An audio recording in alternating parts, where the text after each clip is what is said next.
Well, Happy New Year.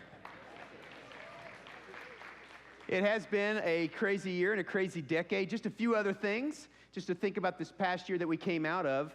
The number one song, I was told, does anybody know the number one song for past year? Last for 09, you know, the one we just left. I was told that it was the song, If I Lose You, My Life Would Suck. That was the number one song. Clarkson? My life would suck without you. There you go. Thanks. I'll try to get that right the rest of the time. I obviously, I hadn't even heard it, which is, I love all the times when the year ends and they've got all of these year in review, decade in review, and you look at the 10 movies, the best 10 movies of the last 10 years, and you look at them and go, I didn't see one of those. Who saw these? I never even heard of them. The top 3 movies of 09 were all animated. Yeah, the princess thing and the frog, never mind, let's move on. So anyway, I had this idea that what I would do is I would come in and we would do this deal called 10, and I would have 10 things for you, and I realized there's no way I could get through 10 and still get out in time. So I started thinking, okay, what's really been happening is people have been coming to me and saying, all right, how do we keep this Advent conspiracy thing going a little bit longer? The whole idea of worshiping fully, of spending less, giving more, and loving all. And what I'd like to do is I'd like to take you through each of those 4 and give you some thoughts. This is just let's just say this is a devotional time together. I'm going to give you some thoughts about it, and then I want to take you through the New Testament in divisions of 10 and look at some verses that have 10s in them and see if God has something for us. So let's do this. Worship fully.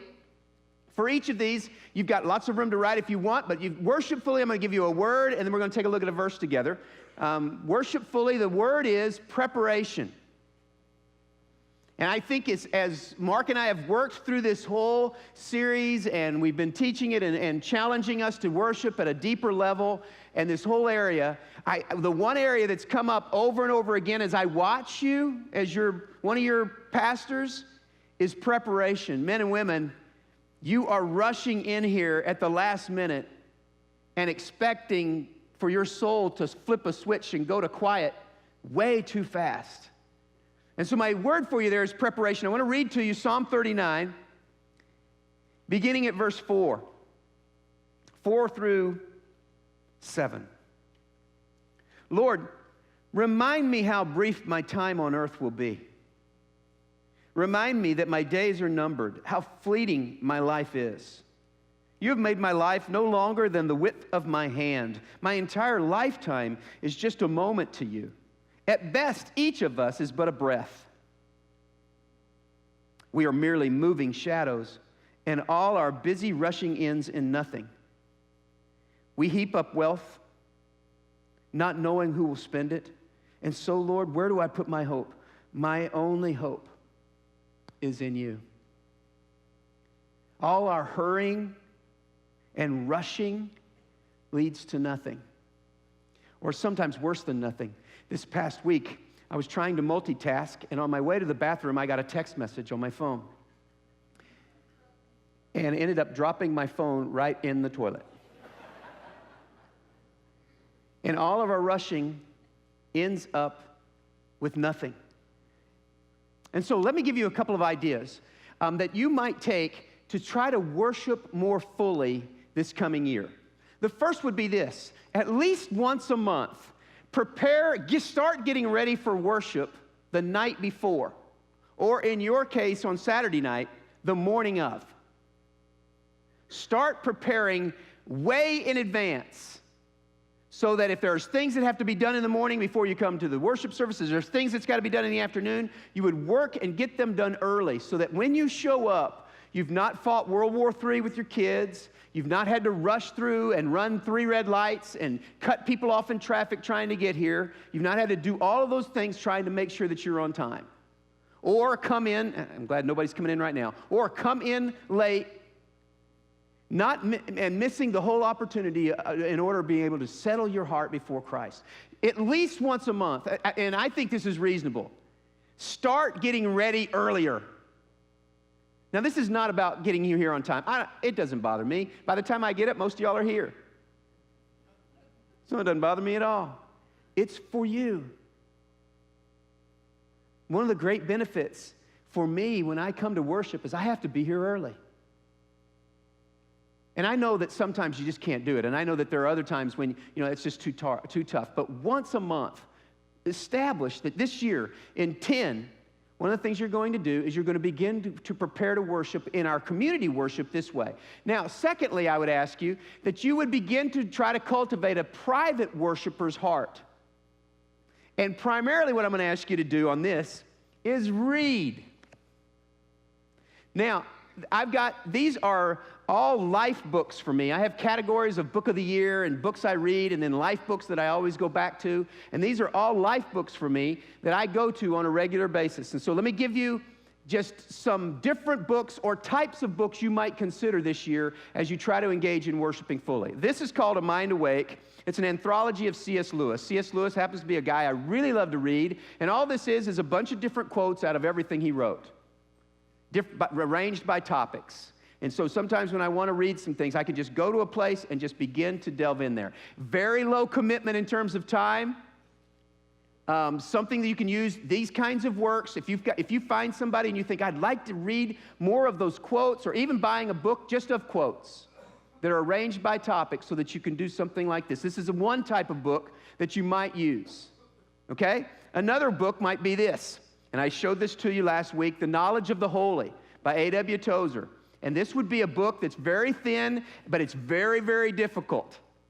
And you would say, I'm going to take some time each week or maybe even just each month where I'm going to work through a chapter, I'm going to sit with it, I'm going to muse it and ruminate on it a little bit and try to do some deeper thinking about some things about God. This would be one of the kinds that you could do it.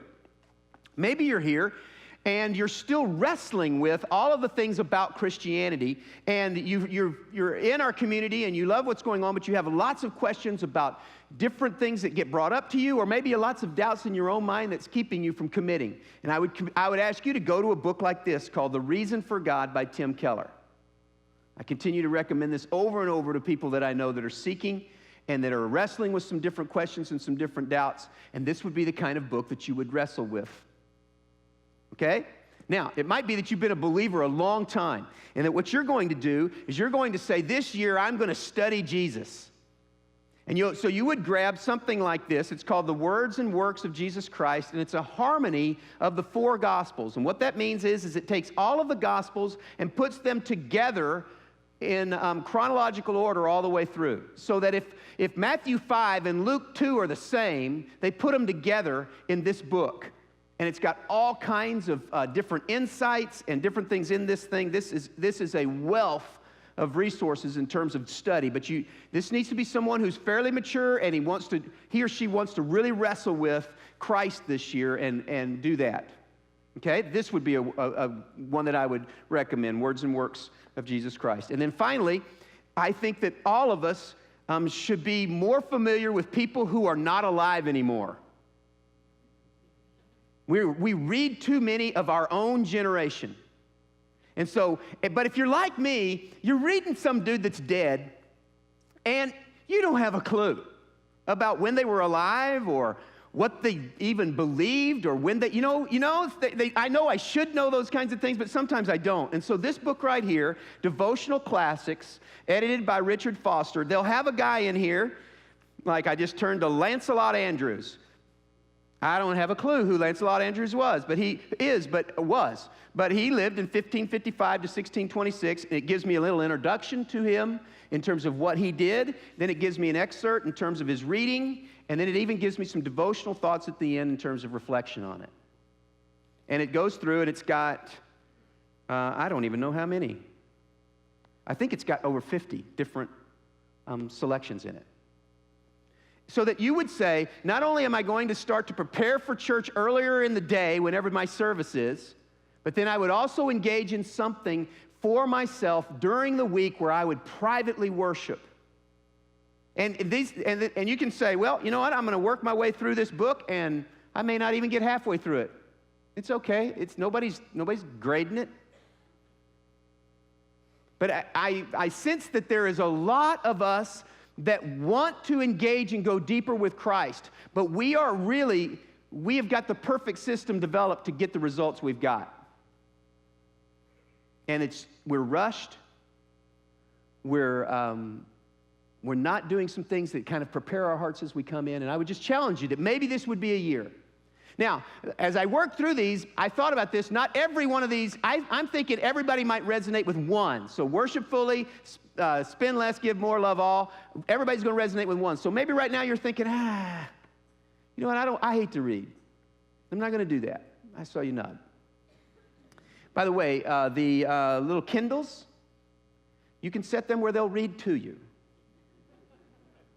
And there's all kinds of things that you can also get on audio. But let's say that that's just not something that you're really going to do very much of. So my second area then is to spend less. Spend less. And my word for you is budget. The average American lives on 114% of what they make. Here's a thought. Reduce that. Here's a radical thought.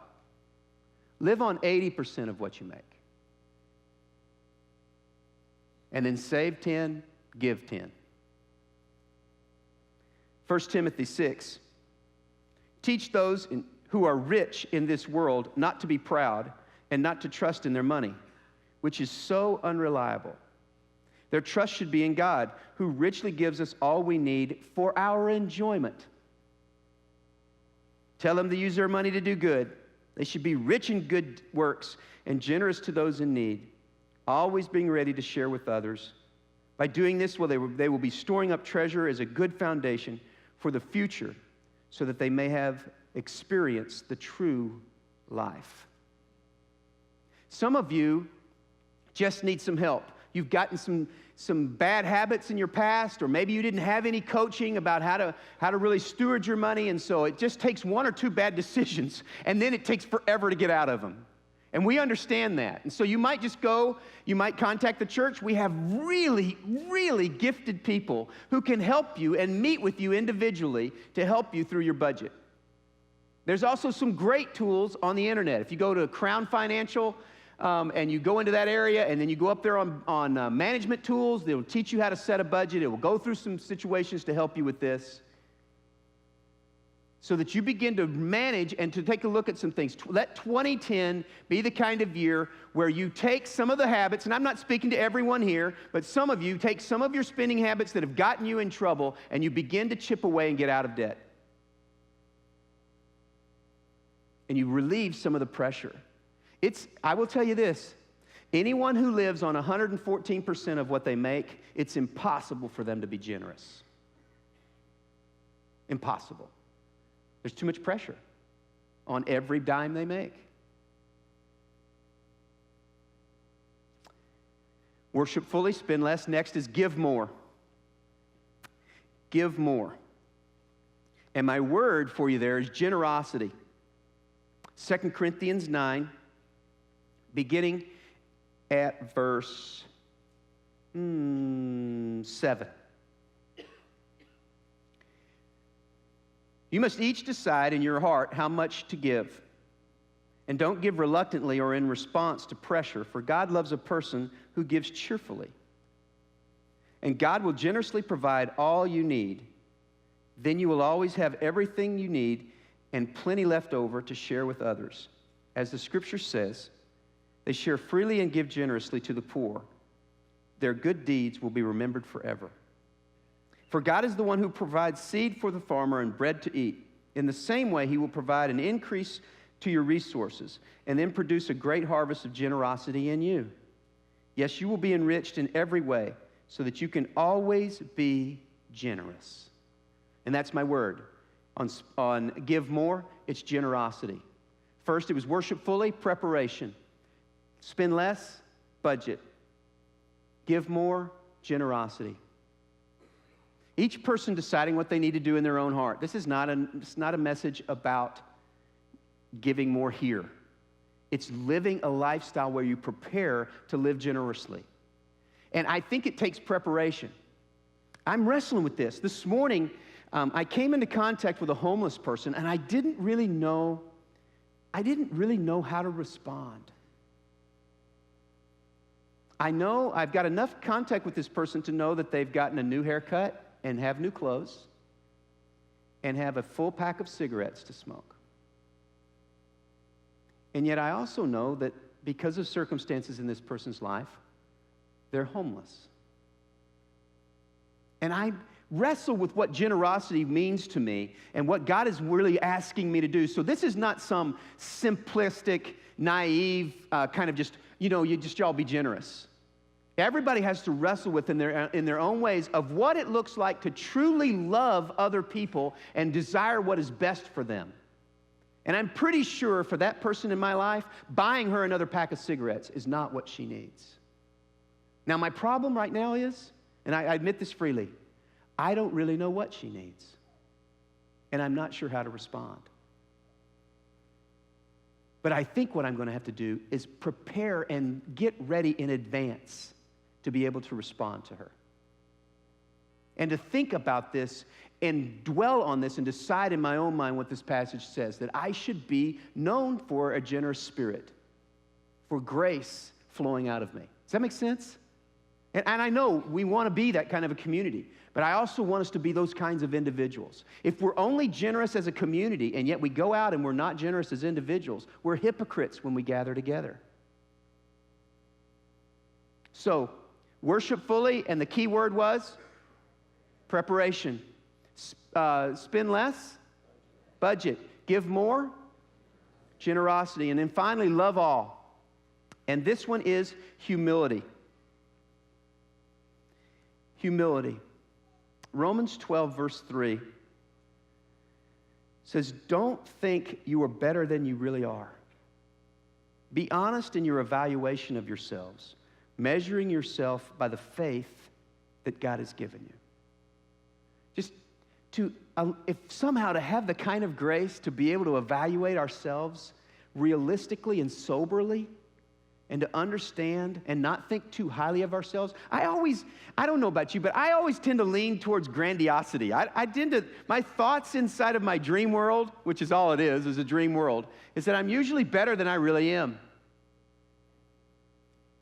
Now, some of y'all wrestle with something else. You're worse than you really are. In fact, let's just say this. I'm just curious. How many people in their dreamland are better than they really are, like me? The few, the proud, the arrogant.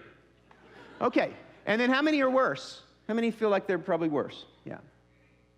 I share a home with someone who raised their hand at the end. So we're opposite in that.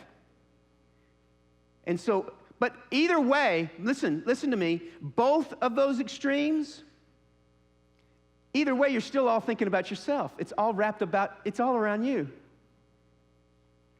So, it's easy to see my pride because I think I'm better than I am. But actually someone who thinks they're worse than they are and all they talk about and all they think about is how bad they are, that's all about them too. But to somehow move in such a way where I have the kind of humility where it's not about me so much as it is about other people.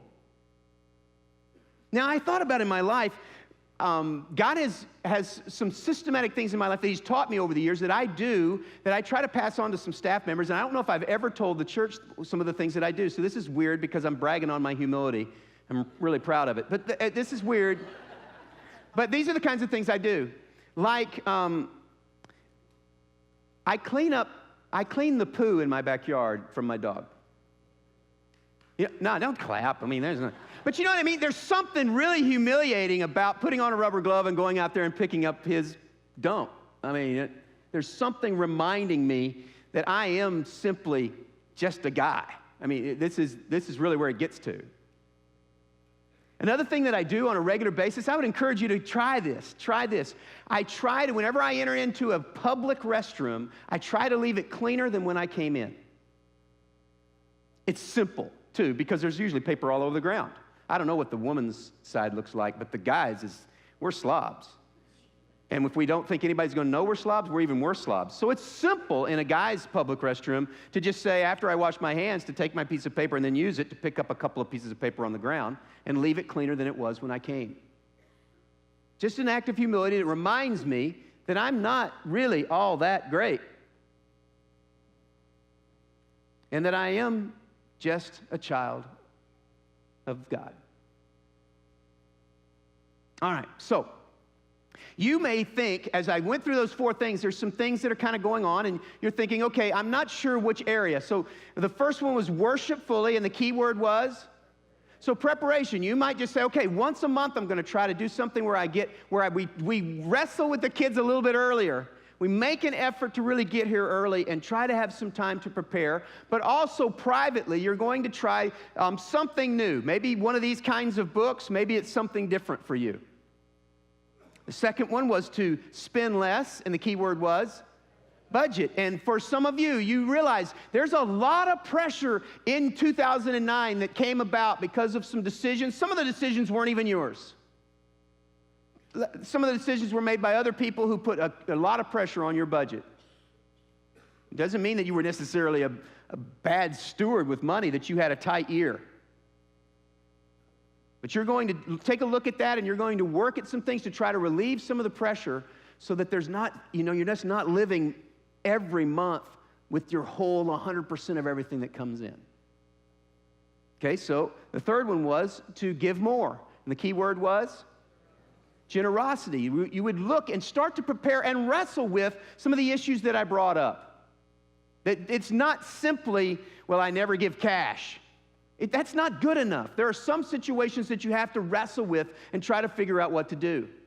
One of the things I'm thinking about is maybe stocking my truck with things I can give to people on the corner so that I don't give them cash. Maybe there's water bottles, a case of water bottles in my back, so every time through I can give them a water. I don't know. I'm still wrestling with this. If somebody has some great ideas, send them to me and I'll share them on Facebook or someplace, and we'll send them out. And then the fourth one was to love all, and the key word was humility, and that's just a proper assessment of who you are, not thinking too little of yourself and not thinking too much. But thinking soberly. Romans 12:3 talks about thinking soberly or soundly about who you are. Now, as you do that, what I'd like for you to do is I'd like for you to think through, okay, what of those areas might be the Spirit may be prompting me to move forward. And as we do that, I want to take you through some verses and challenge you and kind of wrap it up with these challenges.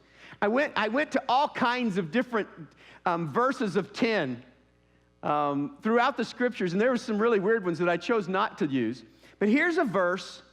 Think of this. Now, follow along with me. This is a verse from the 10th book of the New Testament and the 10th verse of that book. And it says this: "This is the plan. At the right time, He, God, will bring everything together under the authority of Christ, everything in heaven and on earth." This is the plan, that at the right time, God is going to bring everything on heaven and earth under the authority of Jesus Christ. You do not have to believe that for that to simply be true. That is God's plan. And as you move into 2010, kind of a good context for me when I saw that was, I need to be reminded that all of the things that are going on, God is still at work and has a plan, and the plan is at some point at the perfect time, He's going to bring everything under the authority of Jesus Christ, both in heaven and on earth. Now, with that in mind, I want to share some thoughts. First, Romans 10:10. Okay? Romans 10:10 says this. Actually, I'm going to turn to it because I want to read a little bit before it.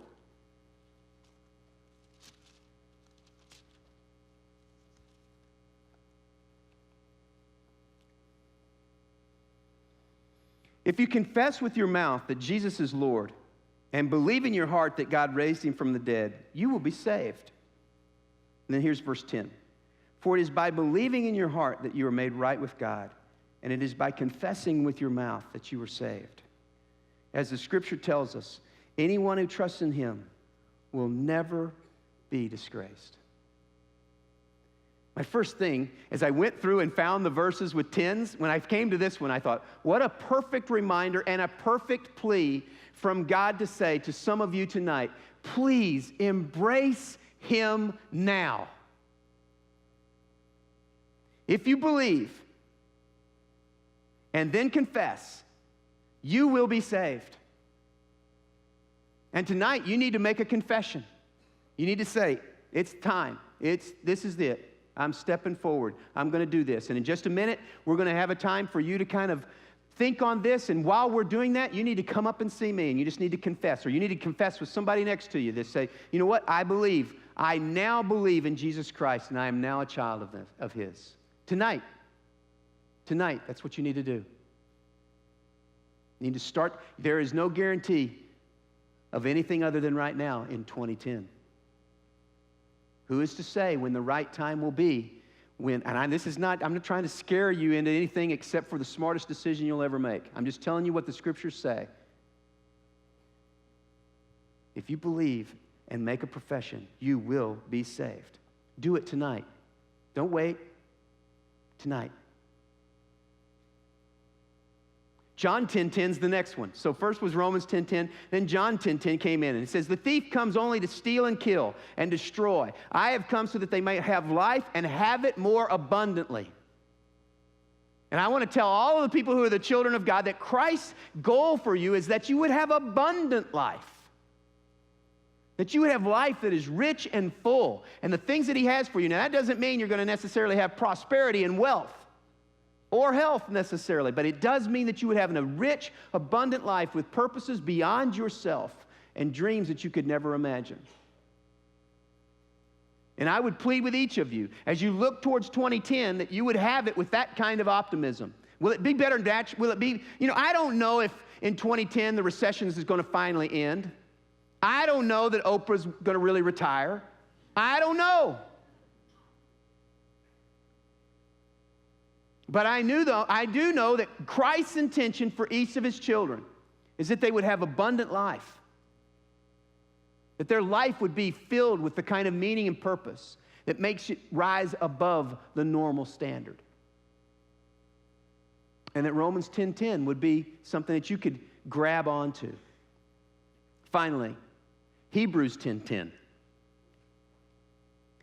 God's will was for us to be made holy by the sacrifice of the body of Jesus Christ once for all time. God's will in 2010 is that you would be made holy. And when you hear holy, don't think perfect. Think set apart. Think distinct. Think different because of its purpose behind it. Certainly there's going to be behavior in some of us that needs to change in 2010. Some of you have got to stop some things you're doing, and some of us have to start some things we're not doing. We admit that. Hopefully that'll happen this year. Wouldn't it be great if one of the sins that besieges me I'd be set free from in 2010? That'd be beautiful. You can pray that for me. Pride would be great to see gone. Selfishness, anger, critical spirit. I'd love to see all those things. Any of them. Actually, just one of them. How about you?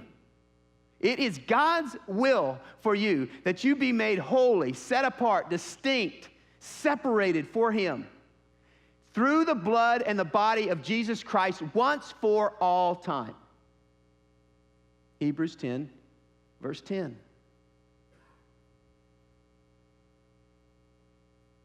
What might that be for you? All I'm trying to do is I just try to walk with you. If you're wondering, where's point 2 and point 3? This is just a devotional thought of trying to lead you into some thinking deeply about the coming year. I don't care if you make New Year's resolutions. You don't have to write all these out in some journal. You don't have to publish them on your, my Facebook page. In fact, maybe you shouldn't do any of those things. I don't know. But what I'd like for you to do is now take some time. We're going to have some time where Mark is going to come in just a minute and lead you through some times of quiet and then some times of just reflection. Some cards are going to be passed out to you. In fact, ushers, why don't you go ahead and come, and you can pass these cards out. Mark's got a creative idea, and all I know is I can't really visualize it yet, but if he says it'll be good, then it will be. And so he says that what he's going to do with these cards is he's going to make some kind of a collage or something hanging from somewhere. Anyway, we'll see it sometime. And it'll represent the prayers and desires of us for the coming year when he puts it all together, of all the services. So as you take this card and you begin to think through some of the things that are going on, they'll be passing, kind of coming around. As they come around, you can think through some of these things. Is it first with the worship fully? Is it, spend less, give more, love all? Is there something in there that you're going to do differently? Is there something in terms of maybe the verses that we looked at, in terms of Romans 10, you need to make a confession? Is it John 10, where you need to claim the reality of the abundant life for you? Is it maybe it's some kind of a sin that needs to be purged in your life? Hebrews 10, and you're gonna start to very specifically try to work on those kinds of things under the grace of God. I don't know what it might be for you, or it might be completely unrelated. It might be, I'm having a baby this year, and I want to survive that and not kill the people around me while I'm pregnant. I don't know. I don't know what God might be doing. But I would just challenge you to think it through. And then if you write it on this card, we're going to take it up in the offering. You can just put it in the offering later on, and then Mark will do what he's going to do with it. You don't have to put a name on it unless you want to. Don't fold it. Would be the only thing he asks. Okay. Give him another one. This man's already gifted up. No, I'm just playing.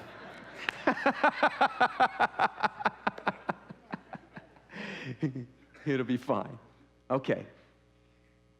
Let's just let me pray for you and invite God's Spirit to come and use this time in ways, little decisions. Men and women, listen to this, we constantly overestimate what we can get done in a week. And we underestimate what God can do in a year with just some purpose behind it. What God might want to do in you this year. Allow him to lead you. Let me pray for you. God, as we kind of surrender this time to you, we ask that you would lead very clearly. We ask that you would move against the lies and the enemies of the lies and voices of darkness, that you would keep those far from us, that we would hear clearly and distinctly what you might have for us. And then we would have the courage and the faith to move in that direction.